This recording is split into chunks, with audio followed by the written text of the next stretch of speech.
Trump की जीत के बाद भारत की टेलीकॉम कंपनियों में क्यों मचा बवाल? जियो एयरटेल को बहुत बड़ा बाजार हाथ से निकलने का सता रहा है खौफ। भारत सरकार से सेटकॉम स्पेक्ट्रम की नीलामी की हो रही है सिफारिश। दोस्तों, अमेरिका के राष्ट्रपति चुनावों में रिपब्लिकन पार्टी ने अप्रत्याशित रूप से डेमोक्रेट्स को झटका देते हुए शानदार जीत हासिल की है। अब डोनाल्ड ट्रंप अमेरिका के राष्ट्रपति बन चुके हैं। कमला हैरिस चुनावों में हार चुकी हैं, लेकिन ट्रंप की इस जीत के बाद भारत के उद्योगपतियों के बीच अचानक हलचल तेज हो गई है। जियो और एयरटेल जैसी भारत की टॉप टेलीकॉम कंपनियों को अपना बहुत बड़ा बाजार हाथ से निकलने का खौफ सता रहा है। इस खौफ के पीछे सबसे बड़ी वजह है एलन मस्क। दरअसल एलन मस्क की कंपनी स्टारलिंक दुनिया के कई देशों में सैटेलाइट के जरिए इंटरनेट सेवा उपलब्ध कराती है और यह कंपनी भारत में भी एंट्री मारना चाहती है, जबकि जियो और एयरटेल भारत में अभी तक ब्रॉडबैंड के जरिए इंटरनेट सेवा देकर मुनाफा कमा रहे हैं।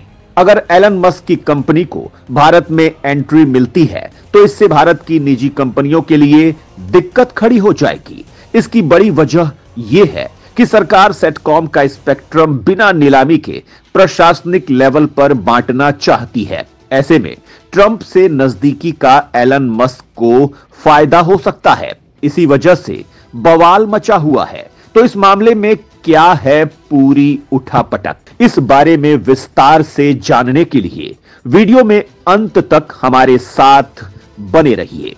ट्रंप और एलन मस्क के बीच है करीबी चुनाव में की तगड़ी फंडिंग। अब ट्रंप दोस्त मोदी के जरिए स्टारलिंक को भारत में दिला सकते हैं एंट्री।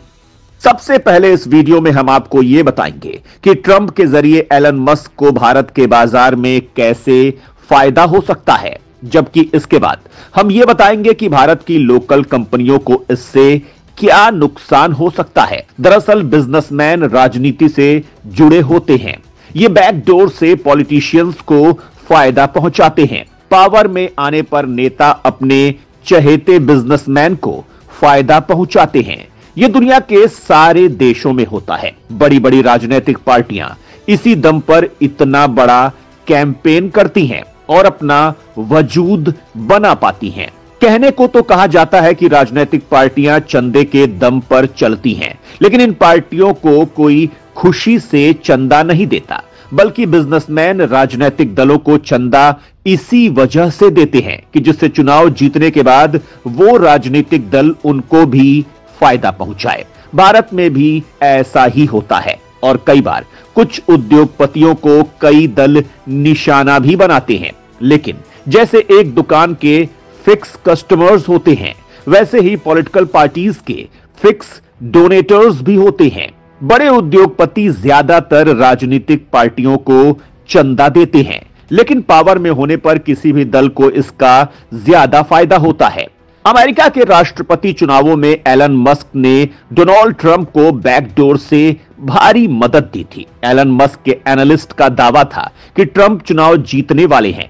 एलन मस्क अमेरिका ही नहीं, दुनिया के सबसे बड़े उद्योगपति हैं। उनकी कई कंपनियां विश्व की सबसे ताकतवर कंपनियां हैं। टेस्ला, स्पेस एक्स और स्टारलिंक उनमें से कुछ नाम हैं। स्पेस में स्पेस एक्स ने मोनोपोली बना ली है। दुनिया के सारे देश अपनी भारी सैटेलाइट्स की लॉन्चिंग के लिए स्पेस एक्स का सहारा लेते हैं, क्योंकि स्पेस एक्स का फॉल्कन 9 रॉकेट दुनिया का सबसे ताकतवर रॉकेट है। भारत भी अपने ज्यादा भारी रॉकेट की लॉन्चिंग के लिए इसी का सहारा लेता है। एलन मस्क काफी वक्त से भारत में एंट्री मारना चाहते हैं। वो भारत के सेटकॉम सेक्टर में एंट्री मारना चाहते हैं। अभी तक भारत में सैटेलाइट इंटरनेट सेवा उपलब्ध नहीं है। जियो और एयरटेल फिलहाल ब्रॉडबैंड के जरिए मुनाफा बटोर रहे हैं। अगर एलन मस्क को एंट्री मिल जाती है तो उनको तगड़ा झटका लगेगा, क्योंकि हाई स्पीड इंटरनेट के आगे उनका बाजार बंद हो जाएगा। स्टारलिंक ने यूक्रेन में भी इंटरनेट सेवा दे रखी है। रूस ने जब यूक्रेन के कम्युनिकेशन सिस्टम को तबाह कर दिया तब बाइडेन ने एलन मस्क की मदद से यूक्रेन को सर्विस उपलब्ध करवाई थी। भारत में स्टारलिंक के आने से कस्टमर्स को बड़ा फायदा होगा, लेकिन इससे भारत के लोकल उद्योगों को नुकसान हो सकता है। एलन मस्क और ट्रंप के बीच बेहद करीबी है और ट्रंप और पीएम मोदी में भी करीबी है। इसी वजह से लोकल प्लेयर्स की चिंता बढ़ गई है। टेलीकॉम और सेटकॉम एक ही तरह की सेवाएं कराती हैं उपलब्ध। ऐसे में स्पेक्ट्रम आवंटन को लेकर भारतीय कंपनियों का टेंशन हाई।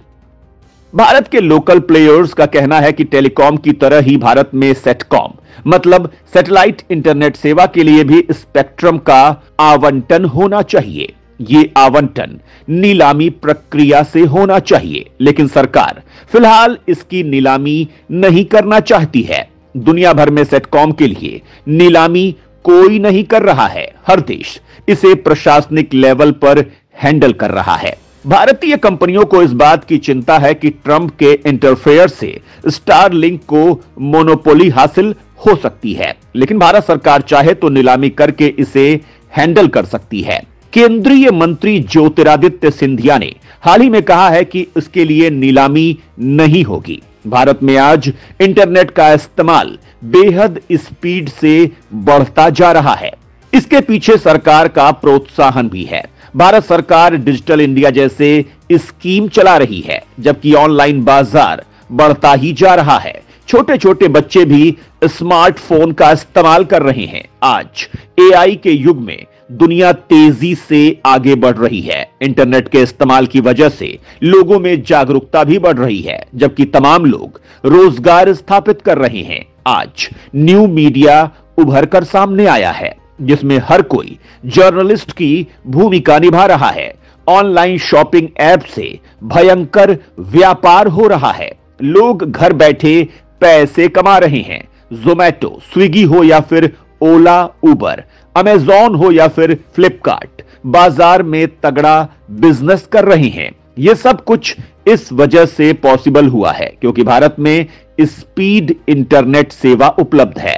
भारत में 4G के बाद 5G सेवाएं शुरू हो चुकी हैं और अब स्पेस इंटरनेट सर्विस शुरू होने जा रही है, जिसके बाद भारत के हर दूर दराज के इलाके में हाई स्पीड इंटरनेट सुविधा उपलब्ध हो सकेगी। तकनीकी के साथ बढ़ना बेहद जरूरी है। बदलाव दुनिया का सच है और इसे एक्सेप्ट करना, इसे अपनाना बेहद जरूरी है। भारत दुनिया में अपनी इकोनॉमी को मजबूत बनाने की कोशिशों में लगा हुआ है। ऐसे में हाई स्पीड इंटरनेट इसमें बहुत बड़ी मदद होगी। एलन मस्क ने भारत के लोकसभा चुनावों से पहले प्रधानमंत्री मोदी से मुलाकात करने की प्लानिंग की थी, लेकिन ऐन वक्त पर उन्होंने अपनी यात्रा कैंसिल कर दी थी। दरअसल अमेरिका उस वक्त मौजूदा भारत सरकार के खिलाफ कोशिशें कर रहा था।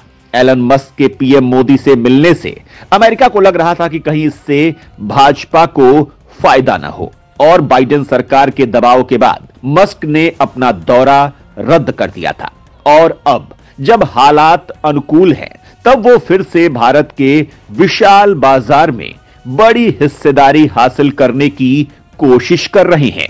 भारत सरकार विदेशी निवेश को आमंत्रित करने की कोशिशें कर रही है, लेकिन इसका भी ख्याल रख रही है कि इससे लोकल बाजार बर्बाद न हो।